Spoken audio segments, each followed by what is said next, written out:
Hey ladies and gentlemen, welcome back. This is HD Starcraft and I'm here to bring you guys another Heart of the Swarm broadcast. It is currently the first day of the new month and Blizzard has officially announced that the new ladder season is set to begin.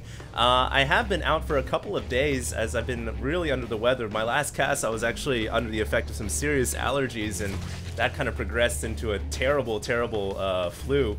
So I am back now. My voice might sound a little crackly, I do apologize. But it is time for some more Heart of the Swarm broadcasting, and I'm going to be bringing you guys a Zerg versus Protoss. The red Zerg player in the top right hand corner is going to be Clockwork, who I've had the pleasure of casting several times already, and his opponent is going to be a Korean Protoss from Team MVP, and his name is Tails. So it is going to be a ZVP here. And apparently the players are chatting a little bit about something. I didn't catch the initial question. But as I was saying before, it is the beginning of the new month, obviously. Last month Blizzard kickstarted it with the April Fool's joke, but now it is, of course, May. And, you know, they have a new ladder season coming out. They have actually a lot of new cool maps that I haven't really had a chance to take a look at yet, but I've heard about. And I'm really looking forward to this new ladder season. I'm actually thinking about committing myself to competing pretty heavily on the ladder this season. We'll see how that goes. I am quite busy with a lot of other things as well. But yeah, it's pretty cool that they have the new season coming out. I can't wait to see what new changes they have. It's been a while since Blizzard has done anything to change the game. But I'm sure balance changes will be coming soon, especially with regards to, I think a lot of players still feel like Zerg versus Protoss late game is pretty hard to pull off with the mass Protoss air. But regardless, we'll see how this game goes down. Maybe we'll get to see a little bit about that Protoss air that is so powerful these days. Both of these guys are obviously very good. Tails is he was on the I believe he was on the B team for MVP for a long time. I'm not too sure his standing right now, but I know he's a very accomplished Protoss. Typically competes in their team leagues, from what I understand. And Clockwork, you know, I've been casting a lot of games of him. He's been doing pretty well for himself on my channel, and very much looking forward to seeing how this game goes down. Team Echo and Team MVP going head to head here in this exhibition matchup. The map is Star Station, and this is a big map. It looks like Tails is now starting to move around with the probe, trying to find out where his opponent is. Clockwork has already scouted his opponent, though. Clockwork has already scouted Tails. He's you know, that's the advantage you get when you're Zerg. You get that initial overlord, and you can kind of send it in there and find out what's going on. We do know where. If you're the Zerg player, we do know where the Protoss has spawned, but the Protoss doesn't know where the Zerg is yet. Although there is a mothership core coming out right now from the Nexus. And, you know, a lot of Protoss nowadays, they use that early mothership core for a little bit of aggression, and it can be very effective, especially if you find yourself in a nasty spot. You can just recall your army home as well. So it looks like right now he's going to use a couple of shots off on this plates and get rid of that first. But we do have a Nexus coming from Tails, so he is looking to go for an expansion, while Metabolic Boost is being researched on the spawning pool.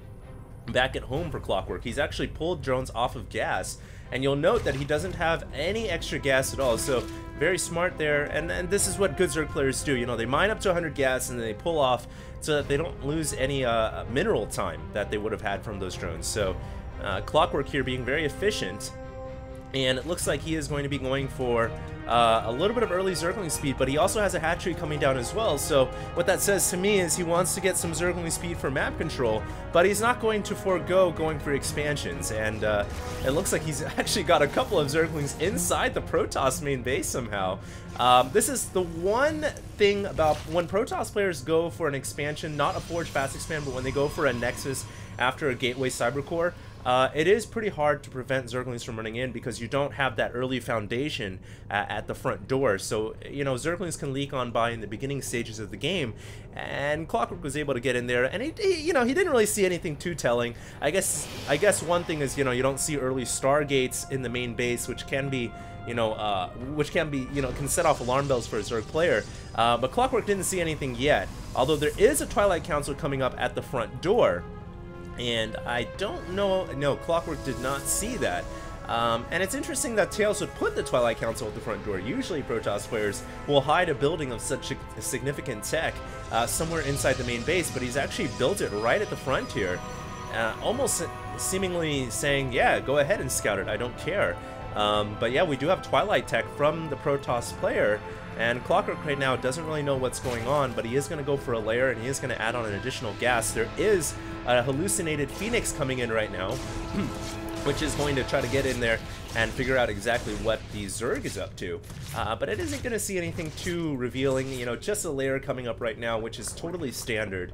And, you know, it doesn't see like, oh my god, there's a lot of Zerglings or Roaches on the ground, so there isn't any impending mass attack from the Zerg player, although a couple of Zerglings are going to start to berate, to hit this, this Nexus, and it looks like the Nexus is going to take a little bit of shield damage here, but with the Zealot warping in, thanks to the pylon on the south, well, maybe not. Maybe not, it won't be enough. There are more Zerglings coming in here, and that is actually a lot of Zerglings. It should be enough to take out this Nexus, and Tails, with a little bit of a surprise attack here, is going to delay, Clockwork is going to delay Tails' expansion, and the pylon is going to go down as well. So a really good attack right there from Clockwork, who is going to follow this up with a Spire. And, you know, the Spire, I don't think, was seen by the Phoenixes, and no, it wasn't. So the Zergling attack is going to try to confuse Tails a little bit here, force him to commit more forces on the ground, and then he's going to try to surprise Tails with some mutas in the sky. Now, I really like the force fields coming out here from the Protoss player. Very nice job by MVPTails, but he needs to be careful about how many force fields he ends up using here, because he doesn't have a complete seal off here, and I would actually like to see him build a pylon just to be safe. I'm not sure why he hasn't yet, but it looks like Clockwork is going to try to run in. No, but Tails is too smart for that, and I guess maybe he's even leaving this gap open here to try to bait the Zerglings, almost as if to say, yeah, go ahead and try to run on in. I'm ready for you. I've got sentries with force field energy. And he's even warping in an additional sentry right now. So very, very nice play by Tails, who I think mitigates a lot of the damage that he could have received. But remember, he did lose that third Nexus. You know, it would have been nice for him to have that up and running right now. Now he does have Blink on the way, and that is going to help the Protoss deal with the Mutalisks that are about to come through. 9 Mutalisks, in fact, out of these 3 hatcheries in the north, and there is +1 flyer attacks coming from that Spire as well. So it's going to be a Mutaling build from Clockwork, and typically against Mutaling, the way to combat that for Protoss is to try to go for quickly into Templar tech, get Archons, get Storm out, charge on Archons, very good against Mutaling, and thankfully for Tails, he's already got a Twilight Council down, so it won't be too hard for him to switch into Templars, although it looks like he's going for a robotic support phase, so perhaps thinking here that it's going to be more of a Ling, Baneling, Roach army with Infestors. Unfortunately for him, Colossus is not what he needs right now. He needs, you know, his Blink Stalkers, Charge Slots, Archons, and Storm. Now the mutas are going to reveal themselves, they are going to fly in, but will they be able to do any damage? It's unlikely, because there is actually a lot of anti-air firepower here with all these Stalkers and Sentries, and they do have +1 weapons as well. I don't think they're going to be able to do much damage, although Clockwork is just going to bide his time and wait for more forces to come. He's going to try to fly in right now and take out the Sentries, in fact. Now their Guardian Shield really mitigates the damage from the Glaive Worms, so I don't think that was a good idea from Clockwork. He should be trying to bait this army out and then surrounding with the Speedlings on the ground. You know, just Mutalisks by themselves, I don't think they're going to get the job done. And Clockwork needs to be very, very careful about how he engages his army. Now, 1 Colossus has come out already, and with 1 Colossus on the ground, the Zerglings definitely become a lot weaker. A couple of laser blasts from that Colossus, and those Speedlings are going to get roasted. So Clockwork doesn't have all the time in the world here. He is going to pull back once again, trying to figure out what the best avenue of attack is. And like I said before, the best thing I think he can do right now is just try to bait the Protoss army out and continue to expand in the background. And we can see a 4th hatchery is coming up right now, and he is macroing pretty beastly right now. He's bringing a lot of reinforcements into the middle of the map, and I like how he shut down that 3rd Nexus yet again. And it's almost like he's playing this kind of contain game. He's setting up this embargo outside of the Protoss base, and as if to say, you know, alright, I'm just going to keep you on 2 bases, and eventually I'm going to be able to starve you to death. And it looks like he's going to be able to pick off a couple of Colossus, so this is absolutely devastating for the Protoss player, and it looks like 2 Colossus are going to go down there. Very, very bad news for MVPTails. And it looks like all of a sudden now, Clockwork's contain game is starting to, you know, really take hold over Tails's game, and now it looks like the army is going to come in, But once again, Tails is able to make a hold because he does have this foundation, and he's got, you know, a couple of buildings, a pylon, a ramp, a high ground. So I don't think Clockwork can end the game per se, but like I said, as long as he continues to shut down this third expansion, I mean, who knows? How is Tails going to be able to get out of this very, very nasty situation? And here comes all the speedlings now. It looks like there has been an opening. Time Warp Field used on the ramp to prevent them from running into the main base. But it looks like the natural Nexus is now going to go down. There's really nothing that the Protoss can do about this, and MVPTails loses the natural expansion. And now it's just a case of, you know, how much longer will Tails be able to survive? Because now he's only down to one base. And this is just really, really not the... It's not the kind of game you want to be playing when the Zerg has 4 bases and you've only got 1. Looking at the workers killed, one thing that's going good for the Protoss is he still has a lot of his economy intact. He's still got 60 probes, and he's only lost a couple. But, you know, what good are 60 probes when you can't mine any? And the Mutas continue to provide way too much aggression on the, you know, on the outskirts here. And what can Tails do? He's got to worry about defending his base. He's got to keep these Mutalisks at bay, and he's got to try to get this Nexus down. I mean, this is a pretty tall order, even for a Korean. And we'll see if he'll be able to do it or not. It looks like he's been able to establish a photon defense here at the third Nexus. Do excuse my computer. I don't know why it's been lagging a little bit lately, but it looks like he has been able to establish a bit of a photon defense here at the Nexus, which is going to help so much.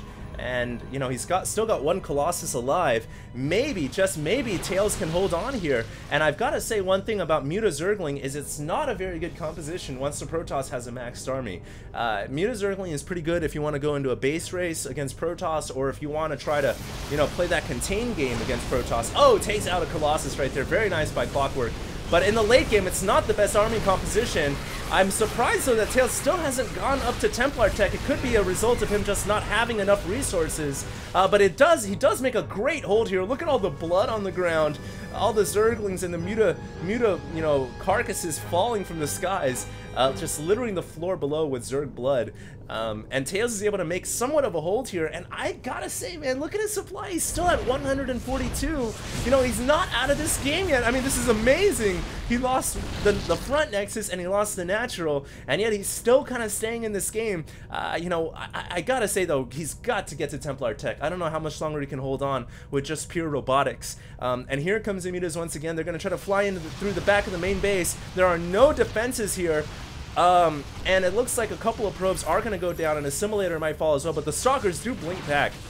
There's one advantage of having blink Stalkers, I suppose. And the Zealots, will they be able to hold the line? +2 weapon Zealots, and the Colossus just completely ruffle stomping that Speedling army like it wasn't even there. And now the Muta's going to try to fly, and they are able to pick off the Colossus. But I gotta say, once again, another great hold by MVPTails. And now all of a sudden, when you look at the resources lost tab, you know, Tails is pulled far, far ahead. You know, remember, the person who has lost more resources, obviously, is losing in that battle. And Clockwork has thrown away a ton more than Tails has. And all of a sudden, I've got to say, maybe Tails has a shot in this game. He's actually got the supply lead just momentarily there. And remember, guys, a Protoss that's maxed out is much stronger than a Zerg that's maxed out, especially when the Zerg is maxed out on Mutas and Zerglings. That is not a stable composition. It's more of a volatile one.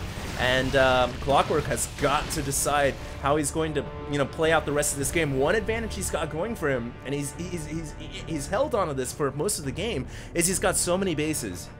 You know, he's got 5 bases right here. He hasn't fallen under attack at all. It's time to summon the economic strength that he's been building upon and try to, you know, bring it down on MVPTails. I think right now there's an argument to be made for falling back and playing it safe and trying to macro, because the aggression with these Mutas and Zerglings just haven't been able to get the job done.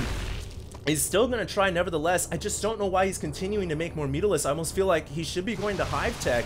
But I don't know. He's going in right now. He's going to be able to shut down a couple of warp gates. But, you know, I don't know if this attack is actually going to be worth it. It almost seems like, to me right now, I would probably try to throw away these Mutas and replace them with something a bit sturdier. But he's still going to try to make more mutas here, and he's going to try to, you know, utilize their agility, their speed, and he's just kind of going for this guerrilla warfare. He has been able to shut down yet another Nexus at the pocket expansion. The Blink Stalkers are, you know, hot in pursuit.